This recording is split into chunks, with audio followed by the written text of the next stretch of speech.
Kisah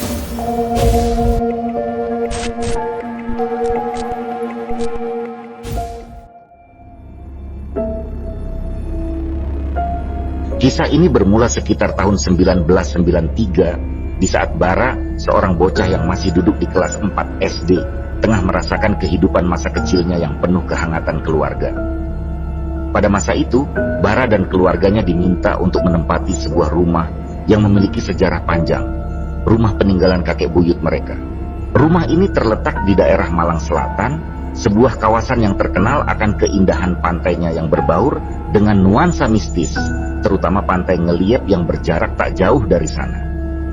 Aura mistis pantai tersebut seringkali membangkitkan cerita-cerita lokal tentang dunia gaib yang diam-diam hidup berdampingan dengan dunia nyata. Rumah itu tidak sederhana.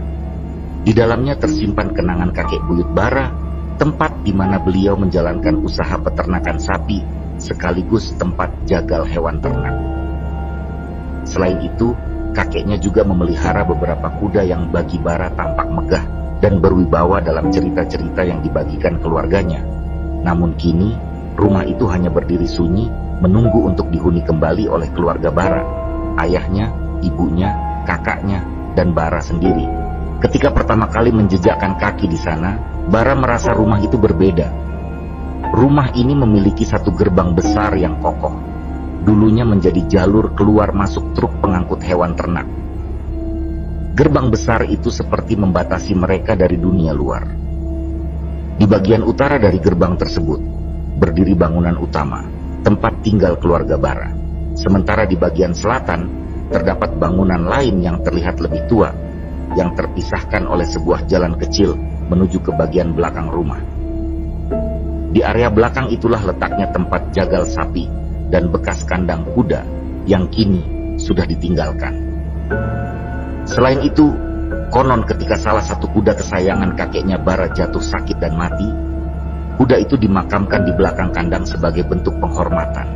Area belakang rumah tersebut memiliki suasana yang tak kalah misterius. Sebuah tembok tinggi membatasi tanah pekarangan belakang itu, langsung berbatasan dengan pemakaman penduduk setempat. Kehadiran pemakaman ini menambah suasana hening yang mencekam, terutama ketika malam tiba. Begitulah, pada malam pertama mereka menempati rumah itu, keluarga Bara mulai merasa ada yang ganjil. Meski awalnya mereka berusaha mengabaikan, namun kejadian-kejadian aneh perlahan mulai menghantui. Pada malam pertama itu, Bara dan kakaknya masing-masing menempati kamar yang sudah disiapkan oleh orang tua mereka. Malam telah larut ketika Bara, yang baru berusia 10 tahun, masuk ke kamarnya sendiri sekitar pukul 9 malam. Ruangan kamarnya terasa sedikit asing, ada kesan dingin yang sulit dijelaskan. Namun yang paling mencolok adalah pandangan Bara yang langsung tertuju ke sebuah deretan topeng yang berjajar rapi di atas lemari. Topeng-topeng itu memiliki bentuk yang sangat menyeramkan, seolah dipahat dengan ekspresi marah dan tatapan tajam. 6 buah topeng yang diletakkan sejajar menatap Bara dengan mata kosong, menghadirkan kesan mencekam dalam kesunyian malam. Bara merasa takut, namun mencoba menguatkan diri. Ia berpikir, barangkali itu hanya sekadar pajangan yang ditata ayahnya di sana untuk menghias kamar. Berusaha menenangkan hati, Bara pun membaringkan diri di atas ranjang dan mencoba tidur, berharap bahwa ketakutannya akan menghilang saat pagi menjelang. Namun, saat matahari terbit dan Bara bangun dari tidurnya, topeng-topeng itu sudah tak lagi berada di tempatnya semula. Lemari itu kini kosong, seakan tidak pernah ada sesuatu di atasnya. Bara merasa bingung. Sepanjang pagi itu, pikirannya dipenuhi pertanyaan tak terjawab. Akhirnya, dengan rasa penasaran yang memuncak, Bara bertanya pada ayahnya, mencoba memastikan. "Ayah, apakah semalam ayah menaruh beberapa topeng di atas lemari kamarku?" Ayahnya hanya menjawab singkat, "Tidak, ayah tidak menaruh topeng apapun di kamarmu." Jadi, topeng-topeng itu menjadi bagian dari koleksi kakek buyut Bara, disimpan rapi di dalam sebuah peti kayu tua yang sudah lama tak tersentuh. Menurut cerita keluarganya, topeng-topeng tersebut memiliki nilai sentimental dan mungkin lebih dari sekadar barang antik. Namun, Ayah Bara menegaskan bahwa ia tidak pernah membuka peti itu, apalagi memindahkan topeng-topeng tersebut ke kamar Bara. Kabar ini tentu membuat hati Bara semakin tak menentu, namun ia berusaha mengabaikan kejadian itu, berharap bahwa semua yang dialaminya hanyalah imaji yang timbul dari suasana baru di rumah itu. Beberapa hari kemudian, saat senja mulai bergeser ke malam dan hawa dingin merayap masuk ke dalam kamar, Bara kembali melihat pemandangan yang sama. 6 topeng menyeramkan itu kini berjajar rapi di atas lemari, memandang lurus ke arahnya dengan ekspresi yang tampak semakin nyata dan hidup. Ketakutan merayap di dada Bara. Ia segera mencari ibunya, berharap ada jawaban yang bisa meredakan kecemasannya. Dengan wajah bingung dan ketakutan, ia memohon, "Bu, malam ini temani aku tidur ya. Semalam topeng-topeng itu hilang, tapi kenapa sekarang ada lagi di atas lemari?" Ibunya berusaha mengalihkan kecemasan Bara, mencoba menenangkan dengan suara lembutnya, "Iya, sudah, sekarang kamu masuk dulu ke kamarmu. Ibu beres-beres di dapur sebentar. Nanti ibu menyusul ya." Meski hatinya masih was-was, Bara mengikuti arahan ibunya dan kembali ke kamar. Ia naik ke tempat tidur, berusaha memalingkan wajah dari lemari di mana topeng-topeng itu berada. Posisi tidurnya sengaja menghadap ke arah jendela, menghindari pemandangan yang membuat bulu kuduknya meremang. Namun, keheningan malam itu justru mengeluarkan suasana mencekam. Saat ia menatap keluar jendela, terdengar jelas derap langkah yang seolah mendekat dari arah pintu kamarnya. Jantung Bara berdegup kencang, setiap detik seakan menjadi bagian dari mimpi buruk yang nyata. Pintu kamar berbunyi pelan, seperti ada seseorang yang membukanya, lalu sebuah bayangan samar terasa mendekat dan perlahan duduk di tepi tempat tidurnya. Bara merasakan kasur di sebelahnya tertekan, tanda ada yang menduduki ranjang tersebut. Namun, Bara tahu itu bukan ibunya. Ibunya pasti akan berbicara atau menyapanya, bukannya diam dalam keheningan yang begitu mencekam. Seiring ketakutannya yang semakin memuncak, Bara mulai mendengar suara helaan napas berat. Terdengar seperti seseorang yang kelelahan namun menahan sesuatu. Hawa dingin yang datang dari sosok tersebut semakin membuat Bara merasa terjepit. Rasa takut akhirnya mendorong Bara untuk berteriak, memanggil ibunya dengan suara nyaris serak. Seketika ibunya masuk ke kamar dengan wajah khawatir, bertanya dengan lembut, "Ada apa, Dek?" Masih terguncang, Bara mengisahkan apa yang baru saja ia alami.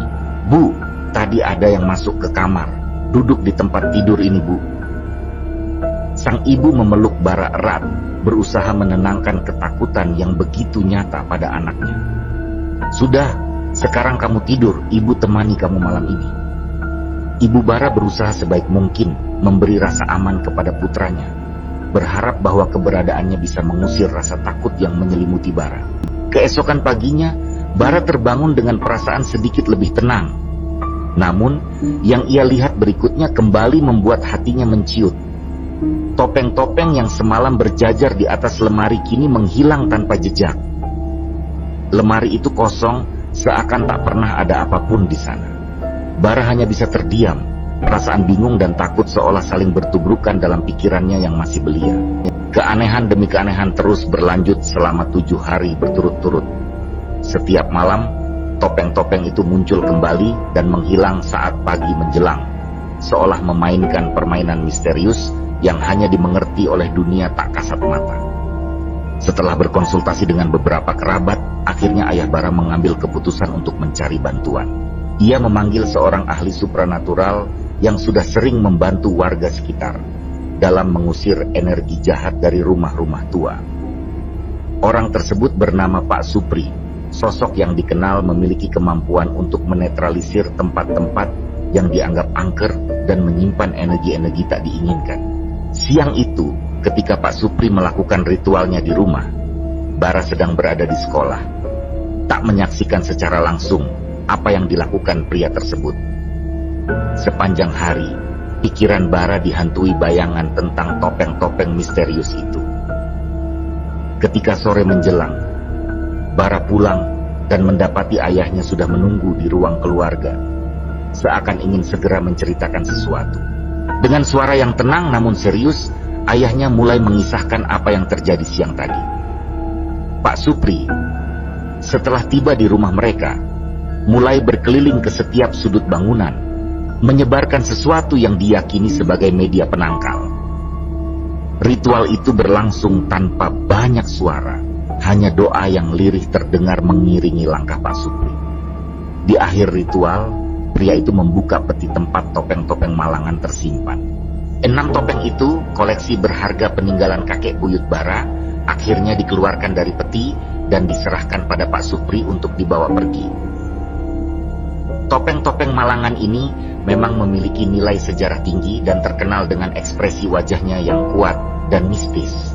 Sore itu, Pak Supri membawa pulang topeng-topeng tersebut, menjauhkan benda-benda yang diduga menjadi sumber gangguan. Setelah peristiwa itu, malam pertama terasa jauh lebih tenang bagi Bara. Tak ada lagi keanehan yang menghantuinya. Bara mulai merasakan ketenangan di dalam rumah yang sebelumnya dipenuhi suasana mencekam. Namun, ketenangan tersebut ternyata tidak berlangsung lama, karena gangguan berikutnya malah dialami oleh ayah Bara sendiri. Malam itu, ayah Bara pulang agak larut setelah berkumpul dengan teman-temannya. Udara malam terasa sepi dan sunyi saat ia memasuki pekarangan rumah, melewati gerbang besar, dan berjalan ke arah belakang untuk memarkir motornya. Lokasi parkir berada tak jauh dari area tempat pemotongan sapi, sebuah tempat yang sudah lama tidak digunakan tetapi tetap menyimpan jejak-jejak masa lalu. Besi-besi besar masih tergantung, berayun pelan di bawah sinar remang-remang malam, menciptakan bayangan-bayangan tak berbentuk yang tampak menari di kejauhan. Ayah Bara segera menuju toilet yang letaknya tak jauh dari sana untuk buang air kecil. Merasakan kesunyian yang aneh mengelilinginya. Saat sedang di dalam toilet, ayah Bara tiba-tiba mendengar suara yang mengejutkan. Suara samar seperti kegiatan pemotongan sapi. Awalnya ia mencoba mengabaikan, berpikir mungkin itu hanya imajinasi belaka. Namun, suara itu semakin jelas. Ia bahkan bisa mendengar suara percikan darah yang tumpah dan suara napas terakhir dari sapi yang disembelih, seolah berada tepat di sebelahnya.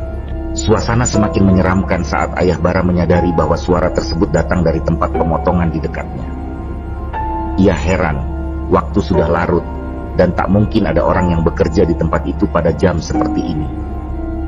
Rasa penasaran bercampur cemas mendorongnya untuk keluar dari toilet dan melihat langsung ke arah tempat pemotongan. Namun, pemandangan yang dilihatnya justru menambah kebingungan. Area tersebut sunyi, tanpa tanda-tanda adanya aktivitas apapun. Penerangan minim membuat tempat itu semakin terlihat menyeramkan, tetapi ia yakin bahwa tak ada orang di sana. Merasa ada yang tak beres, ayah Bara segera mencari Pak Pur, penjaga malam yang biasa bertugas di area belakang. Ia menemukannya di sudut ruangan, tengah beristirahat di sebuah kursi tua. Tanpa menunggu lama, ayah Bara segera membangunkannya, mencoba mencari penjelasan atas suara yang baru saja didengarnya. "Pak Pur, tadi saya dengar ada suara orang menyembelih sapi di belakang. Apa Pak Pur dengar juga?" Tanyanya dengan nada cemas yang tak mampu ia sembunyikan. Pak Pur tampak bingung, lalu menggeleng pelan. "Tidak ada, Pak. Saya sudah berjaga di sini sejak sore, dan tidak ada kegiatan pemotongan apapun di sini."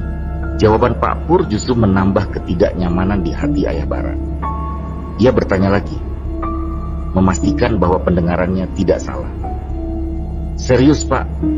Tadi saya jelas sekali mendengar suara sapi disembelih." Dengan nada tenang namun tegas, Pak Pur menimpali.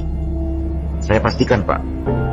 Jadwal pemotongan baru akan berlangsung lusa, jadi tidak ada aktivitas apapun malam ini." Perasaan tidak nyaman dan kelelahan akhirnya membuat ayah Bara memutuskan untuk kembali ke kamar. Pikirannya masih diselimuti kebingungan akan apa yang baru saja dialaminya. Sepanjang malam itu, ia mencoba tidur dengan hati yang tidak tenang, sambil memikirkan semua hal ganjil yang terjadi di rumah mereka akhir-akhir ini. Keesokan paginya, ayah Bara berbagi cerita dengan Bara dan ibunya saat sarapan. Suaranya terdengar berat, menunjukkan ketegangan yang sempat ia rasakan malam itu. Ia mengisahkan secara rinci bagaimana suara-suara aneh itu mengganggunya saat ia di toilet, dan betapa janggalnya suasana di area pemotongan sapi di malam yang sudah larut. Bara mendengarkan cerita ayahnya dengan penuh perhatian, merasakan kembali ketakutan yang dulu pernah mengganggunya. Beberapa hari setelah peristiwa itu, seorang teman lama Ayah Bara yang bernama Pak Nana datang berkunjung. Kebetulan Pak Nana tengah dinas di Malang dan memutuskan untuk mampir ke rumah Ayah Bara, sekadar bersilaturahmi dan berbincang setelah lama tak berjumpa.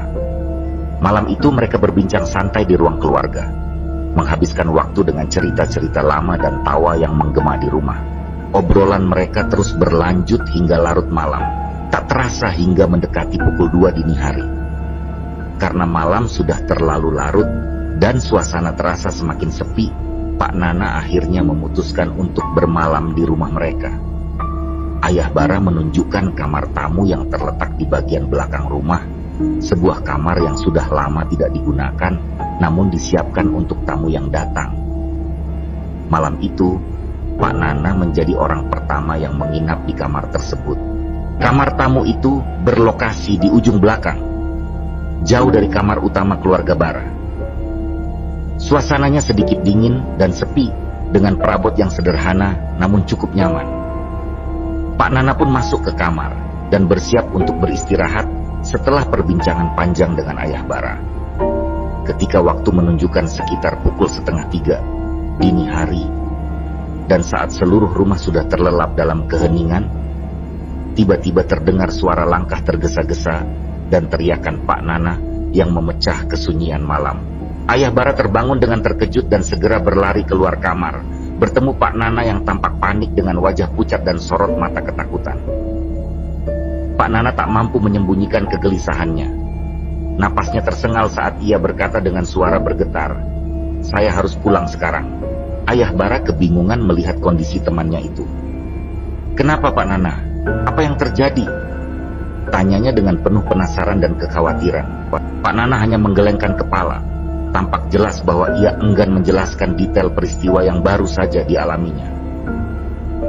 "Biar besok saja saya ceritakan. Sekarang saya pulang dulu," jawabnya cepat, masih dengan wajah ketakutan. Ia segera berpamitan dan pergi dari rumah itu meskipun malam masih sangat gelap. Keesokan harinya, rasa penasaran Ayah Bara semakin besar dan mereka berdua akhirnya bertemu di sebuah rumah makan. Di sana, Pak Nana mulai menceritakan kejadian yang dialaminya semalam. Ternyata, setelah ia berbaring di kamar tamu dan baru saja memejamkan mata, perasaan tak nyaman mulai merayapi tubuhnya. Pak Nana merasa ada sesuatu yang menyentuh kakinya, sebuah sentuhan dingin yang membuat tubuhnya bergidik. Sentuhan itu terasa nyata, seperti tangan seseorang yang memegang pergelangan kakinya erat-erat. Semakin lama, Pak Nana merasakan ada yang aneh dengan sentuhan tersebut. Tangannya terasa dingin, keriput, dan seolah-olah berasal dari sosok yang sudah sangat tua. Rasa penasaran mendorongnya untuk membuka mata. Saat itulah, Pak Nana mendapati sosok seorang lelaki tua, tampak keriput dengan wajah mengerikan dan rambut panjang yang acak-acakan. Kakek tua itu duduk di dekatnya, memegang kakinya dengan senyum lebar yang membuat suasana semakin menyeramkan. Janggutnya panjang tak terawat, menambah kesan mistis dan mengancam. Di tengah ketakutan yang melumpuhkan, Pak Nana hanya bisa menatap sosok tersebut yang tertawa pelan dengan suara serak yang membuat bulu kuduknya berdiri. Tak mampu menahan ketakutan lebih lama, Pak Nana akhirnya berlari keluar kamar, menuju ke arah Ayah Bara sambil menahan gemetar yang tak terbendung. Setelah mendengar cerita tersebut, Ayah Bara menyadari bahwa kejadian aneh yang dialami keluarganya bukanlah kebetulan belaka. Di rumah makan itu, ia menceritakan kembali pengalaman Pak Nana kepada istri dan anak-anaknya, memberitahu mereka bahwa rumah ini memang memiliki penjaga yang barangkali berkaitan dengan masa lalu kakek buyut mereka.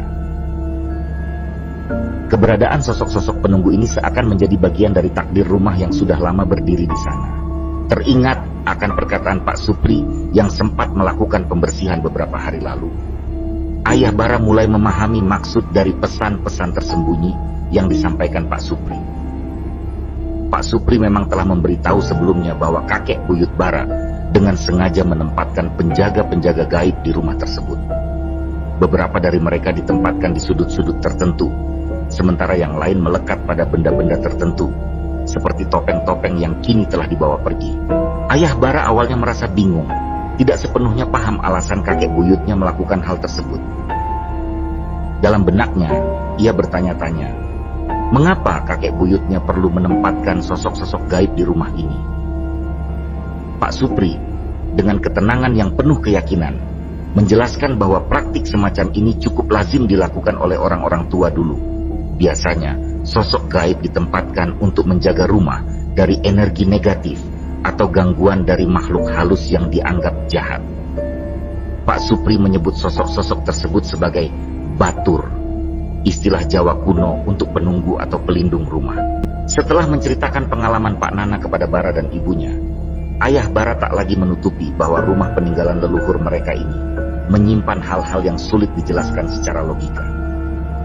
Rumah itu, meskipun tampak sederhana di permukaan, ternyata menyimpan jejak masa lalu yang syarat dengan tradisi spiritual dan penunggu gaib. Bara mendengarkan cerita itu dengan perasaan beragam, antara takut dan kagum, sementara ibunya berusaha tetap tenang demi menenangkan anak-anaknya. Pada suatu sore, sekitar pukul 3, suasana rumah mereka yang tenang tiba-tiba berubah ketika listrik padam. Rumah itu berada di tengah-tengah area persawahan, jauh dari hiruk-pikuk permukiman warga, membuat mereka terisolasi dari tetangga. Di belakang rumah terhampar pemakaman desa yang sepi dan sunyi, membentang dalam bayangan senja yang semakin gelap. Ketika listrik padam, rumah terasa semakin sunyi dan mencekam. Kegelapan mulai merambat perlahan, menyelimuti setiap sudut rumah yang hanya diterangi cahaya matahari yang perlahan memudar. Seiring waktu berjalan menuju maghrib, kakak Bara yang saat itu masih anak-anak, seperti biasa larut dalam permainan dan kegembiraannya. Ia berlarian di dalam rumah sambil memegang senter, menerangi ruangan-ruangan seakan sedang bertualang di dunia petualangan imajinasinya sendiri. Cahayanya menari di sepanjang dinding dan lorong rumah, menciptakan bayangan yang bergerak-gerak di sekeliling mereka. Ibunya yang khawatir kemudian memperingatkan dengan lembut agar ia segera berhenti bermain, mengingat waktu sudah mendekati maghrib, waktu yang sering dianggap sakral dalam kepercayaan orang-orang tua dahulu. Namun kakak Bara terus berlarian dengan riang, mengarahkan cahaya senter ke segala arah, hingga akhirnya ia sampai di depan gerbang. Di depan gerbang itu, ia tiba-tiba berhenti sejenak, seolah ada sesuatu yang menarik perhatiannya. Ia menyorotkan senternya ke arah gerbang dengan tatapan yang berubah, dari riang menjadi diam tak bergerak. Matanya menatap lurus ke depan, mengamati sesuatu yang hanya bisa dilihat olehnya, dan dalam hitungan detik, keceriaannya menghilang, berganti dengan ketakutan. Tubuhnya mulai bergetar, dan kemudian ia berlari kembali ke dalam rumah, dengan air mata berlinang, tangisannya pecah tanpa bisa ditahan. Ibunya segera menghampiri, memeluknya penuh kekhawatiran, mencoba mencari tahu apa yang membuat anaknya begitu ketakutan. Sang ibu membimbing kakaknya masuk ke dalam rumah, dan mencoba menenangkan tangisnya yang tak kunjung berhenti, dari waktu maghrib hingga malam semakin larut. Rasa takut begitu meresap dalam dirinya, membuatnya terisak tanpa henti. Akhirnya, sang ibu berusaha menenangkan dengan doa-doa yang dibacakan lembut, sementara air putih yang telah dibacakan doa ia berikan pada anaknya, berharap bisa memberi ketenangan. Setelah beberapa saat, tangisan itu mulai mereda, dan kakaknya akhirnya terlelap, meski tidur dalam kecemasan. Namun, keesokan harinya, ia bangun dengan demam tinggi.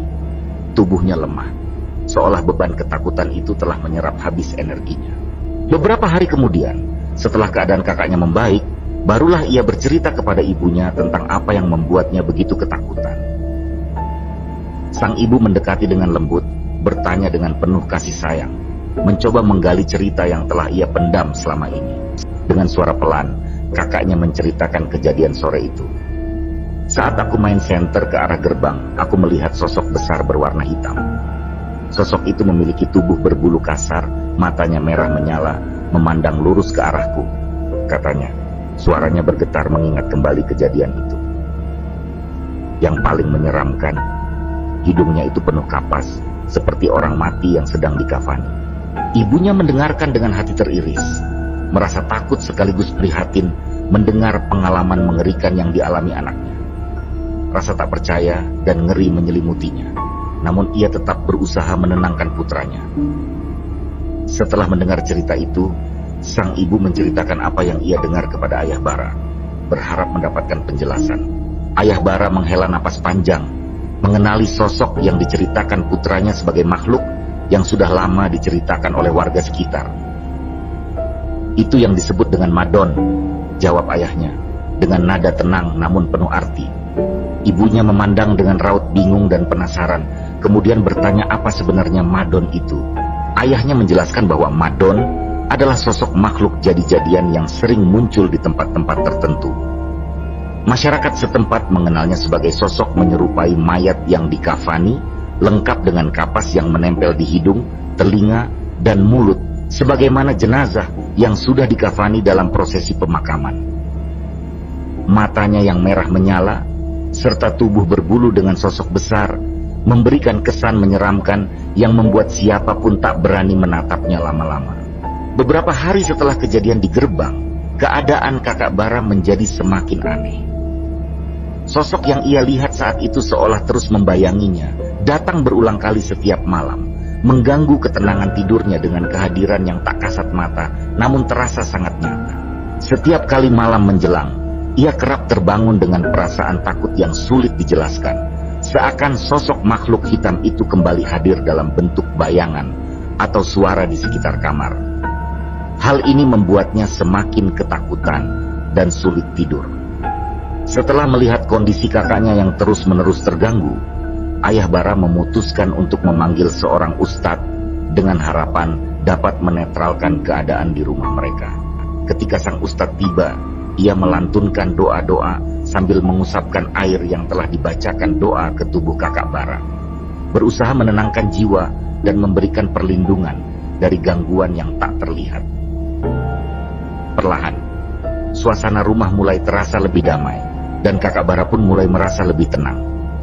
Setelah beberapa hari, gangguan tersebut tak lagi menghampiri, dan kakaknya akhirnya bisa beristirahat dengan tenang, tanpa dihantui bayangan sosok hitam besar yang sempat menakutinya. Namun, ketenangan itu tidak bertahan lama. Gangguan aneh segera menyasar anggota keluarga yang lain, kali ini Bara sendiri. Bara memang memiliki kegemaran menonton pertandingan sepak bola di malam hari. Di bagian belakang rumah, terdapat satu TV berukuran lebih besar dari yang ada di ruang tengah, dan di sana Bara sering menikmati tayangan favoritnya. Ruangan ini terletak bersebelahan dengan area peternakan sapi lama, di mana besi-besi besar yang dulunya digunakan untuk menggantung sapi masih tergantung, menciptakan suasana suram yang kadang membuat bulu kuduk berdiri. Awalnya, Bara merasa sedikit takut, tetapi kecintaannya pada sepak bola mengalahkan rasa khawatirnya. Pada suatu malam, sekitar pukul 12:30 dini hari, ia bangun untuk menonton pertandingan yang sudah lama dinantikannya. Dengan semangat, Bara duduk di depan TV, menikmati pertandingan yang seru sambil berusaha melupakan ketakutannya pada ruangan sekitar. Namun, di tengah-tengah pertandingan, suasana tiba-tiba berubah. Telinganya menangkap suara samar-samar, seolah-olah ada dua orang sedang beradu argumen di kejauhan. Suara itu terdengar semakin jelas, dan perlahan-lahan berubah menjadi pertengkaran yang penuh emosi antara seorang pria dan seorang wanita. Suara mereka begitu nyata, seperti datang dari luar rumah, atau bahkan dari dekat area peternakan di belakang. Kebingungan mulai menyelimuti pikiran Bara. Rumahnya dikelilingi oleh sawah dan pemakaman di bagian belakang, sehingga hampir mustahil ada orang yang datang sejauh itu hanya untuk bertengkar. Rasa penasaran dan ketakutan membuat Bara merasa tidak nyaman. Dengan segera, ia menuju kamar Pak Pur, penjaga rumah yang tidur di area belakang, dan membangunkannya, berharap ada penjelasan yang masuk akal. Tanpa banyak bertanya, Pak Pur hanya menjawab dengan suara tenang, seolah-olah ini adalah hal biasa. "Oh, suara pertengkaran itu laki-laki dan perempuan ya?" Bara mengangguk, masih bingung namun berharap Pak Pur memiliki jawaban yang akan meredakan rasa penasarannya. Pak Pur tersenyum kecil dan menjelaskan bahwa suara itu memang sering terdengar di sekitar rumah pada jam-jam tertentu. "Mas Bara nggak perlu khawatir.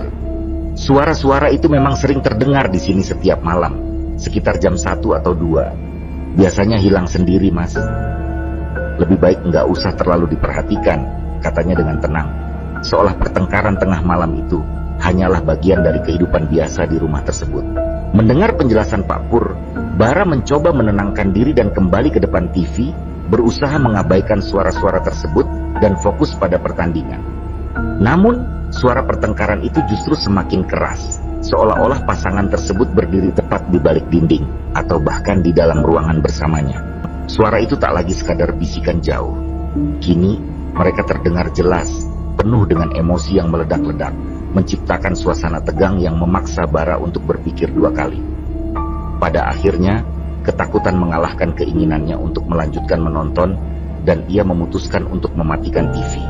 Dengan langkah cepat dan jantung berdebar kencang, Bara berlari menuju kamar orang tuanya. Ketika sampai di depan pintu, ia mengetuk dengan cepat dan menceritakan ketakutannya akan suara-suara yang baru saja mengganggunya. Ayah dan ibunya mendengarkan dengan seksama, menyadari bahwa gangguan di rumah ini tampaknya belum selesai sepenuhnya. Ayah Bara semakin merasa bahwa keberadaan keluarganya di rumah tersebut lebih sering mendatangkan ketidaknyamanan daripada ketenangan. Setiap hari, gangguan yang datang silih berganti menimbulkan ketakutan tersendiri bagi setiap anggota keluarga. Dengan penuh pertimbangan, Ayah Bara akhirnya menceritakan kepada salah seorang saudaranya tentang berbagai kejadian aneh yang mereka alami di rumah itu. Ia menyampaikan bahwa tinggal di sana sudah tidak lagi membawa kedamaian bagi mereka, dan dalam hatinya ia merasa ingin segera pindah. Namun saudara-saudaranya memiliki pandangan berbeda. Mereka merasa bahwa rumah peninggalan leluhur itu sebaiknya tetap dihuni oleh keluarga Ayah Bara, agar tetap terawat dan terjaga. Rasa cinta pada rumah keluarga dan harapan agar warisan leluhur tersebut tidak dibiarkan kosong menjadi alasan mereka membujuk Ayah Bara untuk tetap tinggal. Meski dengan berat hati, Ayah Bara akhirnya memutuskan untuk bertahan di rumah itu. Hari-hari berlalu, namun kenyamanan yang mereka harapkan tak kunjung tiba. Beberapa bulan setelah keputusan itu dibuat, kejadian lain yang tak kalah mencekam kembali menghampiri. Pada suatu malam yang sunyi, ketika seluruh anggota keluarga telah berada di dalam kamar, mereka mendengar suara-suara yang tak biasa. Suara itu terdengar seperti derap kaki kuda yang mendekat dari arah gerbang, seolah-olah ada kawanan kuda yang masuk melalui pintu gerbang dan melintasi halaman rumah. Suara itu terdengar keras, bukan hanya satu ekor, melainkan puluhan kuda, menimbulkan hiruk-pikuk yang membuat mereka semua terjaga. Ayah Bara mencoba meyakinkan diri bahwa suara tersebut hanyalah ilusi atau angin yang bertiup di sekitar rumah. Namun, suara derap kaki kuda itu terus berlanjut, semakin lama semakin jelas. Ketika ia mendengar baik-baik, suara tersebut seperti berasal dari kuda-kuda yang berlari melintasi halaman menuju area belakang rumah. Setiap anggota keluarga menyadari bahwa suara itu sangat tidak wajar, karena peternakan kuda sudah lama tak berfungsi, dan kuda-kuda yang pernah dipelihara oleh kakek buyut Bara telah tiada. Mereka yang tersisa hanya kenangan tentang masa lalu yang sekarang menyisakan bekas-bekas kandang yang sepi dan area pemakaman kuda di belakang rumah. Meskipun begitu, pada malam itu, suara kuda-kuda tersebut terdengar sangat nyata, meninggalkan kesan bahwa masa lalu kembali menghantui rumah tersebut. Keesokan harinya, Ayah Bara dengan tegas menyampaikan kepada saudaranya bahwa tinggal di rumah itu sudah benar-benar tak lagi menjadi pilihan. Kejadian demi kejadian telah mengikis ketenangannya, dan ia merasa bahwa keputusan untuk tetap tinggal bukanlah yang terbaik bagi keluarganya. Akhirnya, pada tahun 2003, setelah melalui berbagai pertimbangan, Ayah Bara memutuskan untuk menjual rumah tersebut. Rumah itu kemudian dibeli oleh seorang warga yang berprofesi sebagai TKI di Hong Kong, yang tertarik memiliki properti di kampung halamannya. Seiring berjalannya waktu, rumah itu mengalami banyak perubahan. Mulai tahun 2002, rumah tersebut direnovasi besar-besaran hingga menjadi ruko yang difungsikan untuk berbagai usaha. Bagian-bagian rumah dibongkar habis dan dijadikan bangunan yang lebih modern, dengan tujuan menghilangkan nuansa angker dari bangunan lama. Ruko tersebut kemudian disewakan untuk beragam usaha, mulai dari warnet, warkop, hingga toko kebutuhan sehari-hari. Selama bertahun-tahun, ruko itu tampak berhasil menarik banyak penyewa, dan sepertinya kisah-kisah lama mulai terlupakan. Namun, ketenangan yang diharapkan rupanya hanya berlangsung sebentar. Pada sekitar tahun 2009, sebuah rumah makan menyewa tempat tersebut. Namun, para pemilik usaha yang menempati bangunan ini perlahan-lahan mulai merasakan ketidaknyamanan yang sulit dijelaskan. Setiap penyewa yang datang, meskipun awalnya penuh semangat, selalu merasa ada sesuatu yang mengusik ketenangan mereka, menyebabkan mereka enggan bertahan lama. Suara-suara aneh sering terdengar di malam hari. Bayangan-bayangan tak jelas tampak melintasi lorong-lorong ruko. Dan beberapa penyewa bahkan mengaku merasakan kehadiran sosok tak terlihat yang membuat mereka selalu merasa diawasi. Gangguan-gangguan yang terus berulang ini membuat para penyewa ruko tersebut tidak betah. Banyak dari mereka yang memutuskan untuk mengakhiri masa sewa lebih awal, meninggalkan tempat itu dalam keadaan kosong. Sampai tahun 2022, bangunan tersebut seringkali dibiarkan kosong tanpa penghuni karena tidak ada yang sanggup bertahan lama di tempat itu. Demikianlah kisah yang kami bawakan ini. Semoga kisah ini dapat menghibur teman-teman semua dan diharapkan cerita ini bisa bermanfaat. Terima kasih untuk Daud yang telah membagikan cerita ini. Baiklah, terima kasih untuk teman-teman yang telah mendengarkan cerita ini dan juga yang telah mendukung channel ini. Semoga kebaikan yang dilakukan teman-teman dibalas oleh Allah Subhanahu wa Ta'ala dengan hal-hal yang lebih baik dan lebih bermanfaat dalam kehidupan. Saya mohon maaf apabila ada kesalahan dalam perkataan ataupun pengucapan dalam menceritakan kisah ini. Sampai jumpa lagi di kisah kami berikutnya. Semoga sehat dan sukses selalu untuk kita semua.